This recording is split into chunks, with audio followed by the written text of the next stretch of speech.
కుట్ర plus Jagan is equal to YCP party.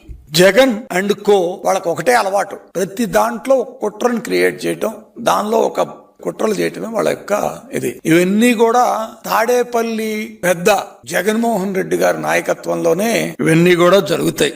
వాటికి తోడు పట్టపగలే దొంగతనం చేసేంత సమర్థత కలిగిన పార్టీ వైసీపీ పార్టీ. ఇక నిన్న మనం చూసాం, ఎందుకంటే ప్రతిసారి నేను చెప్తూనే ఉన్నా, ఇదే వేదిక మీద నేను మాట మీకు చెప్పాను ఆ రోజున, అయ్యా మీరు నెయ్యిలో కల్తీ జరుగుతోంది సరిదిద్దండి, లడ్డు తయారీలో కల్తీ ఉంది సరిదిద్దండి అని చెప్పి గత ప్రభుత్వం జగన్మోహన్ రెడ్డి అధికారంలో ఉన్నప్పుడు ఇదే వేదిక మీద మేము చెప్పాం. తర్వాత మా ప్రభుత్వం అధికారంలోకి వచ్చిన తరువాత విచారణ చేస్తే నిజమని తేలింది. సుప్రీంకోర్టు ద్వారా సిట్ ఇచ్చి ఆ సిట్ రిపోర్ట్ కూడా ఇవాళ సుప్రీంకోర్టులో ఉంది. అంటే ఎందుకంటే నేను మళ్ళా ఒక్కసారి విషయం చెప్తోంది, మేము ఎలక్షన్ల ముందు చెప్పింది మా ప్రభుత్వం వచ్చిన తర్వాత ఎంక్వైరీ చేస్తే దాంట్లో వీళ్ళు చేసిన తప్పు అని తేలింది. అంటే ఆ రోజున మేము చేసినటువంటి మా ఎంక్వైరీలో లడ్డూలో కల్తీ జరుగుతుందని చెప్పి మేము చెప్పాం, దాన్ని నిజమని వచ్చింది.